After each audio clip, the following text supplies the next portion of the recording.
Good evening प्यारे बच्चों। आज की क्लास में आप सब अच्छे होंगे। RLB नेटवर्क में आप सबका स्वागत। इसी के साथ में हम आज राजनीतिक विज्ञान कक्षा 12 का बांग्लादेश का उदय के बारे में पढ़ेंगे। बांग्लादेश का उदय कैसे हुआ, यानी क्यों और कैसे हुआ, इसके बारे में पढ़ेंगे। तो जब भारत आज़ाद हुआ उस समय भारत का ही विभाजन हो गया था। उस विभाजन में एक देश दूसरा बना था, उसका नाम पाकिस्तान था। तो पाकिस्तान में दो हिस्से थे, एक तो पूर्वी पाकिस्तान और एक पश्चिमी पाकिस्तान। तो पूर्वी पाकिस्तान पर पश्चिमी पाकिस्तान के लोगों द्वारा या उनके नेताओं द्वारा उस पर क्या किया जाता था, उसका शोषण किया जाता था, उस पर उर्दू भाषा को थोपा जाता था, या जो पूर्वी जो पाकिस्तान था उसकी जो संस्कृति है उसको नष्ट करने चाहते थे। इसलिए जो पूर्वी पाकिस्तान था वो 1947 से लेकर 1971 तक तो चलता रहा, लेकिन फिर इन्होंने कहा कि हम आपके साथ में नहीं रह सकते, वो अलग अपने आज़ादी के लिए लड़ाई लड़ने लगे। तो वो पूर्व पाकिस्तान की आज़ादी की मांग के क्या कारण थे, ये जो प्यारा सा एक प्रश्न बनता है, इसका आप पुस्तक में या कॉपी में लिख भी लेना कि पूर्व पाकिस्तान की आज़ादी की मांग के कारण, पूर्व पाकिस्तान के आज़ादी के मांग के कारण। तो ये 2 नंबर का प्रश्न आ सकता है। तो उसे जो पूर्व पाकिस्तान की आज़ादी के मांग के कारण थे, पहले पश्चिमी पाक के नेताओं का अधिक दबदबा होना। जो पश्चिमी पाकिस्तान के नेता थे उसका क्या है, दबदबा था। जिस तरह से दूसरी थी उर्दू भाषा का अपनाने का दबाव होना, दूसरी उर्दू भाषा अपनाने का दबाव, और तीसरा है बंगाली संस्कृति अपेक्षा होना, बंगाली जो संस्कृति थी उसका उपेक्षा होना, और चौथी थी राजनीतिक व प्रशासन में उचित हिस्सेदारी न होना।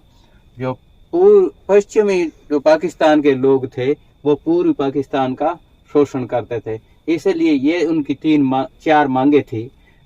तो आपसे प्रश्न परीक्षा में पूछ लिया जाता है, ये अच्छा प्रश्न है कि पूर्वी पाक की आज़ादी की मांग के कारणों का उल्लेख कीजिए। तो ये 4 कारण हैं, और इन 4 कारणों को आप लिख दोगे तो 2 में से 2 नंबर आ जाएगा।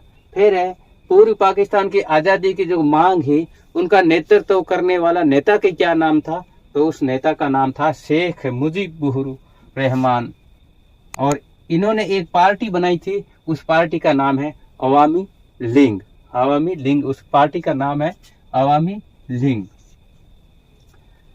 1970 का चुनाव अवामी लीग, और 1970 का जब चुनाव हुआ तो पूर्वी जो पाकिस्तान था वो अवामी लीग यानी शेख मुजीब को भारी बहुमत से विजय हासिल हुई, और जितनी भी सीटें थी उस सारी सीटों पर अवामी पार्टी का दबदबा रहा, यानी वो सारी जीत गई। उसके बाद में प्रस्तावित संविधान सभा में बहुमत मिल गया, पूरा बहुमत मिल गया। लेकिन हुआ ऐसे कि बहुमत तो मिल गया, लेकिन पश्चिमी पाकिस्तान के लोगों ने क्या किया कि वो बैठक ही नहीं होने दी, और ऊपर से क्या हुआ कि शेख मुजीबुर रहमान को गिरफ्तार कर लिया। गिरफ्तार करने से क्या है, पूरी जो पाकिस्तान के नेतृत्व करने वाला नेता था उसको गिरफ्तार कर लिया। तो वो भी क्या है, मतलब वहाँ का जो माहौल था वो ठंडा पड़ने लग गया।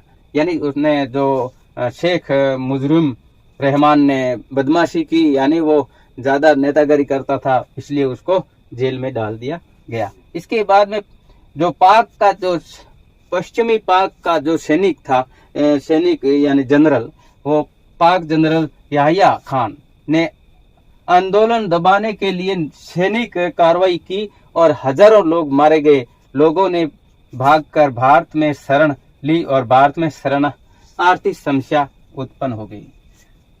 तो पाकिस्तान का जो पश्चिमी पाकिस्तान का सेना का जो कमांडर था उसका नाम याह्या खान था, और याह्या खान ने पूर्वी पाकिस्तान पर हमला कर दिया, और वहां जनता को तहस नहस कर दिया, जनता मरने लगी, और वहां के लोग भाग भाग के शरणार्थी के रूप में भारत में आके बस गए।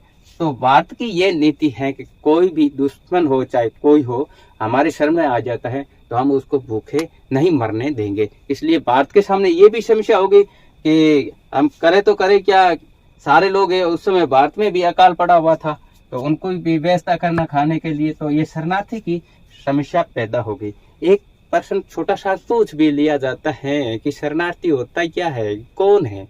और कई बच्चे ऐसे होते हैं उसका उत्तर भी नहीं लिख सकते कि शरणार्थी क्या होता है।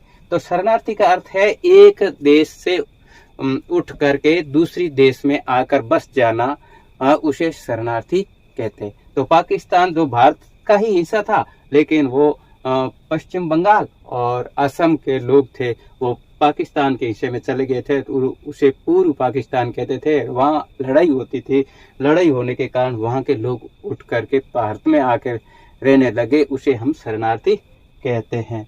तो एक तो इसमें प्रश्न बनता है कि शरणार्थी किसे कहते हैं, परिभाषा लिखो।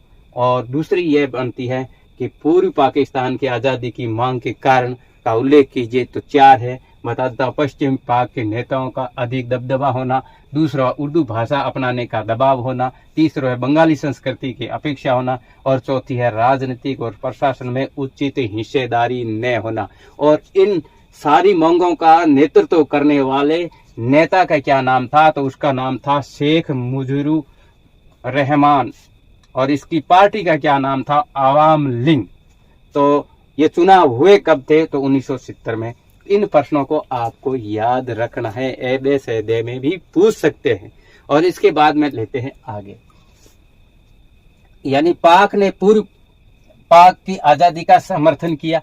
यानी भारत ने कहा कि पूर्व जो पाकिस्तान था और उनके शरणार्थी भारत में आकर रहने लगे, तो भारत ने सोचा कि हमें पूर्व पाकिस्तान का सहायता करनी चाहिए, पूर्व पाकिस्तान की सहायता करनी चाहिए। तो भारत ने पूर्व पाक की आजादी का समर्थन किया और वित्तीय और सैनिक सहायता की। भारत ने क्या किया, पूर्व जो पाकिस्तान था उसकी सहायता भी की और उसको वित्तीय सहायता भी की। और जिससे परिणाम क्या निकले, उसके क्या परिणाम निकले, तो इसमें भारत विच पाकिस्तान के मध्य 1971 की लड़ाई होगी।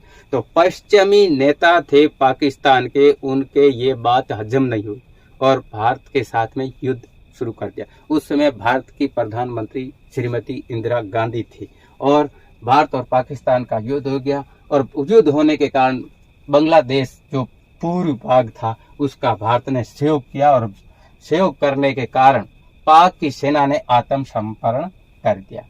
जो पाकिस्तान की सेना थी उसने भारतीय सेना और पूर्व भाग की सेना के सामने घुटने टेक दिए, और घुटने टेकने के बाद में कहा जो भी पूर्व पाकिस्तान अगर चाहता है कि हम अलग होंगे तो हम देने के लिए तैयार हैं, लेकिन युद्ध को रोका जाए। फिर एक है स्वतंत्र राष्ट्र बांग्लादेश का। उस समय 16 दिसंबर 1971 को बांग्लादेश का जन्म हो गया, एक बांग्लादेश राष्ट्र बना और सबसे प्रथम बार विश्व नक्शे के अंदर पाकिस्तान के 2 हिस्से हो गए और एक बांग्लादेश था उनका भी नक्शा आ गया। तब हुआ पाकिस्तान का जन्म, तो 16 दिसंबर 1971 को पाकिस्तान का जन्म हुआ। इसके बाद में आगे लेते हैं, तो बांग्लादेश में लोकतंत्र की स्थापना या उसकी चुनौतियां कैसे हुई, पाकिस्तान में लोकतंत्र की स्थापना कैसे हुई और उसकी चुनौतियां क्या थी, तो इसको मैं बताता हूँ। यह भी प्रश्न अच्छा है, इसके 3-4 कारण हैं। तो पहला है आजादी के बाद अपना संविधान बनाकर धर्मनिरपेक्ष लोकतंत्र समाजवादी देश घोषित करना, इनकी पहली चुनौती थी। और दूसरी थी 1975 में शेख मुजीब ने संविधान संशोधन किया और संसदीय शासन प्रणाली की जगह अध्यक्षात्मक शासन प्रणाली चुनी।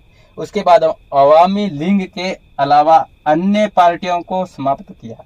तनाव व संघर्ष की स्थिति उत्पन्न हुई।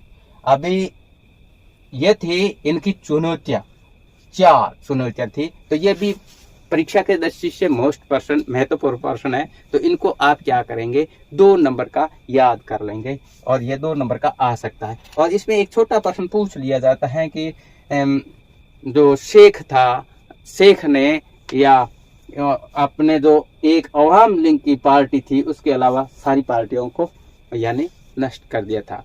उन्होंने कहा कि यही पार्टी रहेगी और कोई पार्टी नहीं रहेगी। तो आई होप, मैं आशा करता हूँ कि आपके कुछ समझ में आया होगा। हमारा ये लेसन अगर समझ में आया है तो अपने दोस्तों, और अपने रिश्तेदारों के साथ हमारे YouTube चैनल RLB नेटवर्क को शेयर करिए और इसको